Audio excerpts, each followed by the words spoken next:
সুন্দর করে মানে আমরা প্রথমেই বলেছিলাম হেলথ অ্যান্ড ওয়েলথ। হেলথ কিভাবে ভালো রাখবো সেটা তাপস বাবু খুব ভালো করে বোঝালেন, তাই জন্য তাপস বাবুর জন্য একটা বিগ ক্ল্যাপ।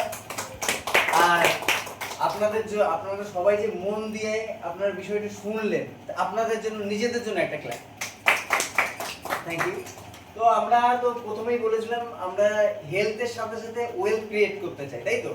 তো ওই এতক্ষণ তো আমরা ভিটামিন ওমেগা 3, 6, 9 এগুলো নিয়ে আলোচনা করলাম। তো আমরা যখন বলেছিলাম যে আমরা ওয়েলথ কিভাবে ক্রিয়েট করব, তো ওয়েলথ কিভাবে ক্রিয়েট করব সেই বিষয় নিয়ে আলোচনা করার জন্য আমি একটু মিস্টার পার্থ বোসকে ডেকে নেবো।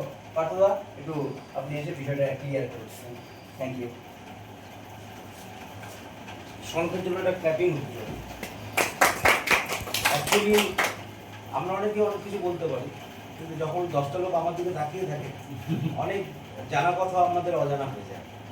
তো বাচ্চাদের সামনে দাঁড়িয়ে কথা বলাটা সত্যি খুব ভালো জিনিস। তো ওরা দুজন বললো, আমি বসে বসে শুনছিলাম। তো আমি আমার মনে তাপসের কথা শুনে মনে হচ্ছিল কোনো সায়েন্টিস্ট কথা বলছে, আমাদের প্রোডাক্ট নিয়ে বোঝাচ্ছে। ঠিক আছে, এমন এমন টার্মস সব বললো, তাই আমার সত্যি খুব ভালো লাগলো। অনেকদিন পর একটা ছেলেকে দেখলাম যে এত সুন্দর প্রোডাক্টের উপরে স্পিচ রাখতে পারে।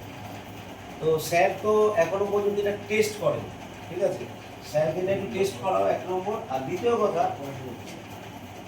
এবার একটু সবাই জুতোগুলো খুলে পিছন দিকে উঠে যান।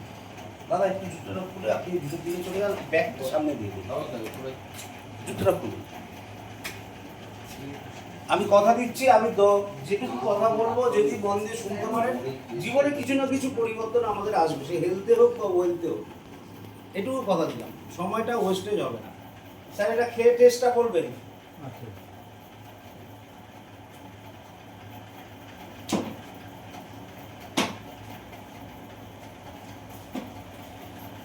আপনি খেয়েছেন?